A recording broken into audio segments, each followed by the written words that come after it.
Incredible guest in studio who is making a difference in the lives of children, having written a Tech for Learners book to expose young learners to the wonders of coding and robotics. Ms. Sally Kimagu, good afternoon, Maitsu, and welcome. Thank you very much. So, tech and kids, right? You find a lot of times that our kids seem to be more technology driven because the nannies have been replaced by cell phone screens and remote controls and your cocomelons and whatever that kids enjoy these days. But that's just for usability of entertainment. Absolutely. Now you are coming into a place where you're saying, much as kids are using daddy's phone or mommy's phone, can they also find the benefit of utilizing it towards changing their lives? Yes. But what drove you to that?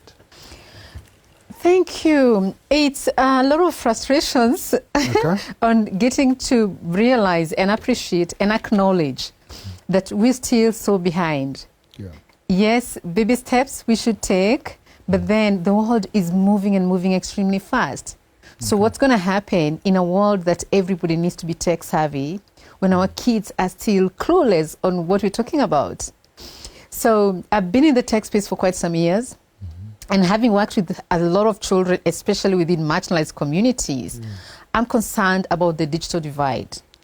So how do we reach the child in the village and make sure that tech and getting tech savvy, it's not about having the latest iPad or just getting access to a laptop. How can we make sure that we trigger that curiosity, that innovative nature that's in a child, when the child is still not accessing the tools? All right. So wait, you mentioned something there, right? What is our greatest fear as human beings to letting our children go into technology? What are we afraid of? We obviously, and we have there's so many different ways you could package on what we're afraid of. But in most cases, they're obviously the cybersecurity issues. All right. That we have predators online, but then we can't help it. Currently, we are so scared of our kids being extremely smart, because they are very smart. And we can see the conversations that are going on with ChatGPT. To an extent, some countries are switching it off. Others are thinking we shouldn't get here. So sometimes I think we are afraid of getting super amazing. But I think, again, the problem falls back to us as parents, right? Because this is not a school thing, it's more of a parent thing. That we get our kids into these things, but we know nothing about it. We're not even trying to learn about it. So I think cybersecurity falls back to the same way where don't talk to a stranger kind of thing. That I don't want my kids to talk to strangers, so I'd rather keep my kids at home and I provide the entertainment. So why can't parents be a part of this thing? Because then you can't control it. We have to get to a point where cybersecurity is a responsibility of a parent, the same way that burglary security is a responsibility of a parent. Let's face it. Let's be very practical and realistic. And especially if you have children, sometimes we have no clue when they tell us to help them with their homework. We don't get it. We are old school. We ourselves are afraid of technology. And when you're talking about parents, let's even address teachers. Let's address policymakers who still don't know what you're talking about. So how do we do that? Well, at least we think the best we can do is grab the gadgets from the kids. Intuitively, these kids want to access the gadgets, and they're smarter than us. They'll figure out how to address it. They'll start coding on their own. So that's what brings us to this point of, let's encourage people. Let's start that awareness campaign. Allow your kids to, but how do you do it when you have no clue how to help the child? So we create resources that you as a parent, this is learner-centered. You don't have to be there. You need to be there. But we know we also live in an economic world that you have bills to pay. And sometimes we don't get enough time to interact with our kids. So how can we bring back the family unity, the cultural perspective of it, which we want to maintain as we get into a digital world, and still make sure that our kids are catching up with the rest of the world? Does it make sense? Yeah, it makes sense, So now tell us, what is going to be the easiest drive into this? The parent doesn't know about it or is afraid of it, but the world is going that direction. How do you get a parent to be comfortable now with their kids learning more about technology? Now, kids, remember, TV has replaced parenting. And sometimes struggling with the consumption of that. We're looking at, can we have children that are creators, that are participating in this digital reality, that when you talk about 21st century skills, these kids are attuned to it. The parent will only be happy and want to be a part of that journey when they see that resource my child was able to access. The child was in touch with it. The child loved working with it. I can see some progress. You've seen it. We have so many programs going on online, and it's interesting when I keep telling people you don't actually need to sit and create a coding and robotics program. Yeah. There's just so much content online. But then there's free information. We don't know how to access it. We don't know what to do with it. So let's start with a tool that is easily accessible in our homes. We're not scared of books because we're used to books. Yeah. It's just so much about us understanding what is my child going to do with that book? And am I going to be part of that book? Are you asking me to give the child assignments? So that is why we've created an extremely interactive book that is child-centered, that the child becomes a owner of their personal experience, their journey to education, to learning.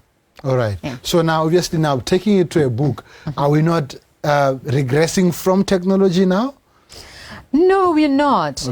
Okay, what we've done is we've created a book that has QR codes. That a child finishes a chapter and gets online on the platform. And if the child has no resources to get online, the child still gets the skills. We're talking about accessibility of these resources. We work and we focus so much on marginalized communities. I want to see this book in Shoshong. I want to see it in Gumare. I want to see it in Bobonong with a child who has no clue what tech is, but the child is able to identify with the book. Okay, so the book helps a child transition, or at least know of what to expect should they end up in a space where they're going to have to face the technology directly. Absolutely. All right. So now, obviously, these books as they are supposed to reach out to the children. Yes. One might wonder what's in there that I should look forward to seeing as a child or as a parent that is going to help me go ahead, except for the QR codes. Yes. So the book is extremely interactive. We've done it with, we've been doing a lot of projects in Botswana. We've trained so far more than 5,000 kids. And from that, we've learned getting into the child's mind and getting to see what do kids like when we do this. We do a lot of like coding and robotics boot camps. And we get to understand. This is what, when we teach kids in a way they understand, stoop to their level, kids are interested in listening to you. So we have this sort of a specific different way that is not, it's not the traditional way of teaching kids. It's letting them lead. So that is why if you browse the book, you'll see it's extremely colorful. It's very personal. It lets you talk about your personal experience as a child. And then it's very short sentences, short words, a lot of white space that kids will identify with, and a lot of activities for kids. All right. Yeah. So obviously we see things like this. Our primary interest is that the country is going towards the digital space and is trying to bridge the digital divide completely across the country. How will a book or this kind of education as designed help kids be able to be a part of that? Because 2036, it will not be me sitting here. It will definitely have to be my son sitting here or someone else who might not even have to sit here. But probably just send out a script, right? How will this contribute to getting the kids to that space? This is sort of the starting point, right? We are hoping before your son comes, that time every child will be able to access tablets and content online. I'm a little bit not very comfortable and excited about printing because of environment issues. But we also have to be realistic. This is the basic introduction that we can have to children. So what we're looking at is, in the next few years, every child can access technology, and every child has some basics in coding, robotics, artificial intelligence, cybersecurity. It becomes the norm. Then that will be preparing them for a future we don't know. As you know it, we're talking about, we don't know the future careers. This book may not be relevant in 6 months' time. That's how quickly the world is moving. So we're on a campaign, well, at least in the first world, maybe it will not. We want to make sure that even in Africa, in the next 6 months, we're talking of our kids have advanced now. They want to understand what is artificial intelligence and what can I do? What opportunities can I create? What courses can I, what is a data scientist? How can I be one? What is mechatronics? Career choices. And it starts from the basics, right from the village where there's a lot of innovation that goes on. So now, now, obviously, we want to get to that kind of Botswana, right? Why not wait? I mean, I only started seeing computers when I was, I don't know, I was quite old, but I think my ability to use it is at the space of ChatGPT, right? Why not wait? Why not let them be kids and they will meet this as they grow? That is so risky. We can't afford to. Okay. What is the risky part of that? The risk part is, currently look at it. Have you seen the job losses?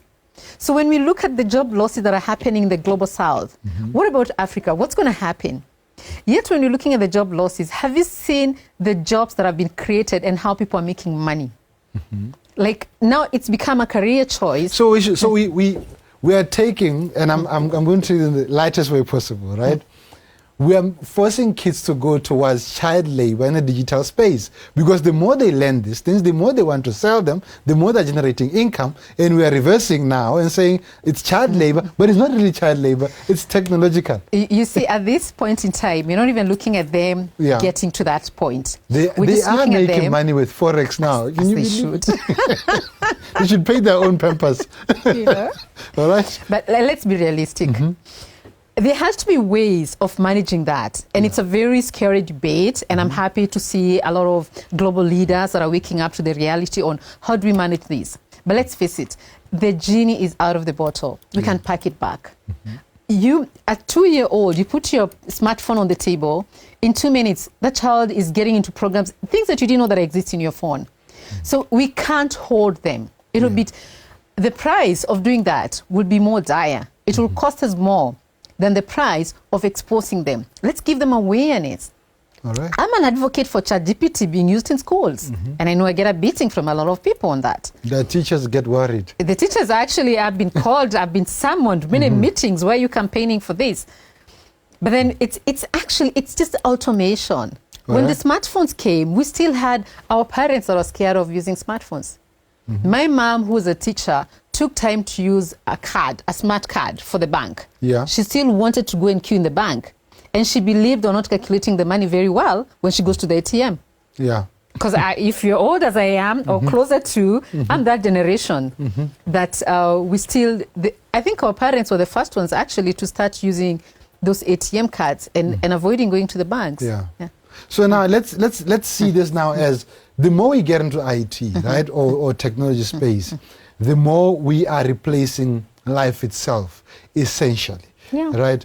Now, with how people are going, right, books like this, if I teach my child from home, will I be able to essentially have a coder in the next 10 years?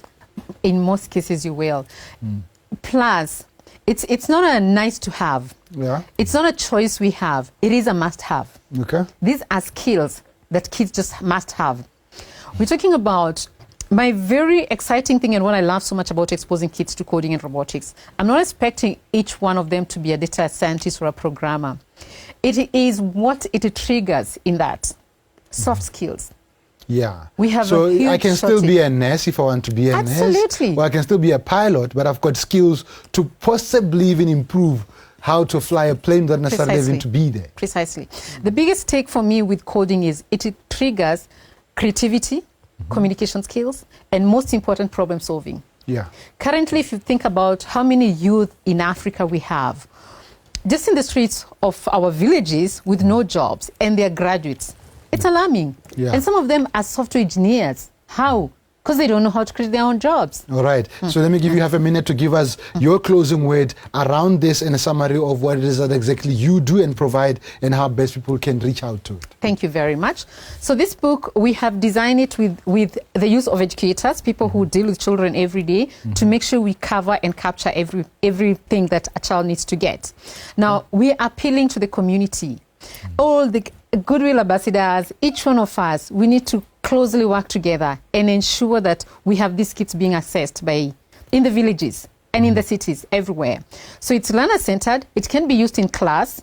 So we are we are appealing to corporates to assist us on facilitate that move, that we can be able to ensure that the child in the village does not have to worry about the cost of getting a book. Okay. It's extremely well priced. We work as an NGO, so our prices are extremely subsidized. It's literally just the cost of printing the book and distribution that we want to cover. All right. Yeah. Ms. Sally Kimagu, thank you very much for your time and best of luck. Thank you very much. All right. Thanks for having me. All right. And that marks the end of our conversation with Ms. Sally Kimagu, who is a kid, Tech for Kids. I mean, it's an amazing idea to get your kids into technology space, but at the same time, as a parent, try to learn and understand what exactly it is your kids are doing so that you're able to protect them or as you allow them into the space.